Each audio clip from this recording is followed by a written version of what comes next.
this was a blowout quarter for Apple. And of course, we are going to review all of the earnings in Stock Club next week. But tap in and let's see what they got to say. We got to get to our Steve Kovac with the numbers for Apple. Steve. Yeah, John, and shares are moving up. It's just a knockout quarter, really blowing away Wall Street's expectations here. Let me give you the numbers. EPS was a beat at $1.57. Street wanted to see $1.43. Revenue also a beat here. Really strong revenue quarter, $94.04 billion. Street. All right, let me just bring y'all up to speed because I know a lot of y'all not a part of the Patreon. And well, we got 18,000 people that's a part of the Patreon, so I'm guessing that the majority of y'all are familiar and you do know what some of these terms are. But just so you know, so that you don't think that you're falling behind or that, you know, you don't get it and all of this stuff. All of this is just jargon. It's just lingo. When he says EPS, that is earnings per share, okay? Earnings per share. We're going to do a no man left behind today. Earnings per share. That is the amount of earnings. Follow me. So, for example, if they made, let's just use a flat number, $100 billion in a particular quarter, and they say, well, we've made this earnings per share. They're not going to say we made $100 billion in revenue, right? They're going to say we made this per share. That means how many shares outstanding, okay? That means how many shares do you have out there in the marketplace? And then you divide how much you made in revenue by how many shares you have outstanding. And that's how much per share you made in profit that quarter. All right. So if I have $1 million, right? If I made $1 million and I have 4 shareholders, I'm going to try to make it as easy as possible for you guys. If I made $1 million in that quarter and I have 4 shareholders, that means I made $250,000 per share. That's my earnings per share. Okay. So you take how much the company made in total and you divide it by how many shares that you have outstanding that is out there in the marketplace, and that is how much you've made per share. That is the EPS. A lot of times, and the reason that I'm also saying this and breaking this down is because a lot of times what happens is in technology, in corporate America, in the marketplace, and analyst earnings calls and all of this, they have this jargon and it'll sometimes, it'll dissuade you or it'll discourage you from actually wanting to participate in learning more about it. Some people are encouraged and they say, oh, what is that? I want to find that out. Oh, what is this? I want to learn more. Oh, what is this? I want to figure this out. Well, and other people, they get discouraged because they think that everybody is smarter than them. Let me tell you something. These people are not smarter than you. They talk fast. Listen to me. They talk fast and they use the jargon, and it makes it seem like you don't know what you're talking about. When you start to break it down and you start to actually understand what they're talking about, you'll realize, oh, that's just a quick term that they're using. Okay? I'm not going to deep dive into it any more than just the basics of the jargon and the lingo. I want to get more into the actual substance of the conversation. Make sure y'all tap into the Patreon. Link is in the description. I break everything down from a C student's perspective so that you can understand it and know why you should invest in certain things and why we invest in certain things, including showing you my portfolio also. But let's continue. Wanted to see $89.53 billion. That, by the way, 10% year-over-year growth and the best quarterly year-over-year growth we've seen at Apple since the December 2021 quarter.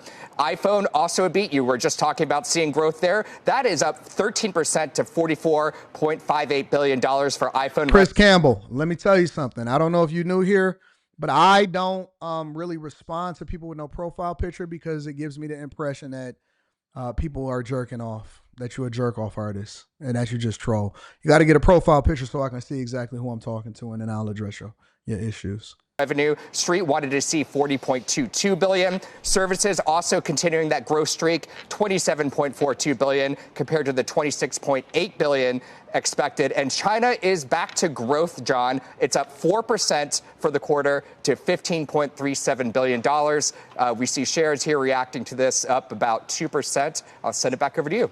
All right. Thank you. Patrick Moorhead, let me get back to you on this. Look, I'm sure we'll have plenty to talk to you about it. So Apple did a record-breaking June quarter. So quarter, obviously, meaning that they report 4 times per year.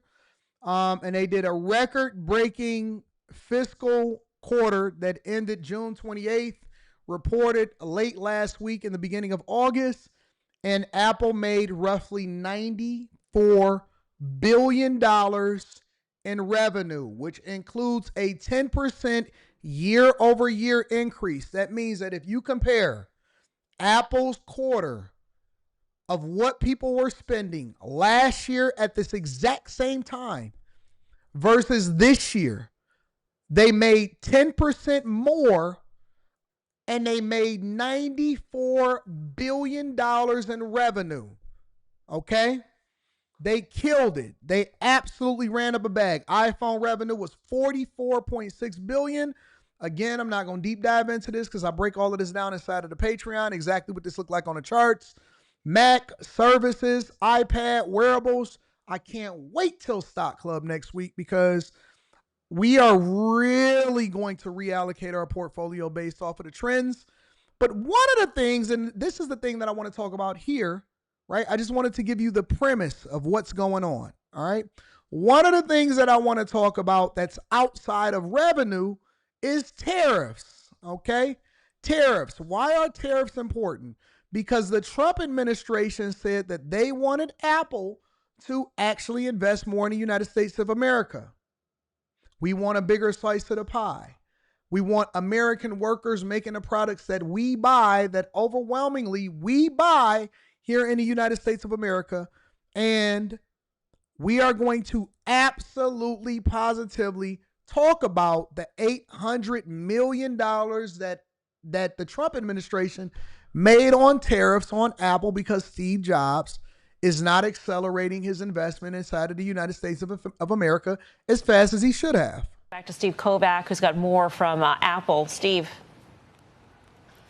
Hey there, Mel. Yeah, I was just listening to the earnings call, and Tim Cook gave us some more color on the tariff impact for Apple. So for the June quarter, it was an $800 million in tariff-related costs, they said. They had originally guided towards $900 million, so a little bit better than expected. As for the September quarter, it's going to go up. They're now expecting $1.1 billion in tariff-related costs, warning that this is assuming all the rates stay the same as they are and there are no further changes. Obviously, tomorrow is the August 1st deadline. We might see some rate changes for different countries, including China, Vietnam, and others, and India, that do impact Apple. And also, Cook saying on the call about tariffs, they're not going to be guiding beyond the September quarter just because of all the volatility we've been seeing in these changing tariff rates and the whole back and forth there. So $1.1 billion, that's the headline number for tariff-related costs for the September quarter. Apple. Somebody said we still don't know. I can't mention your name. I can't bring you up on the screen because you don't have a profile picture.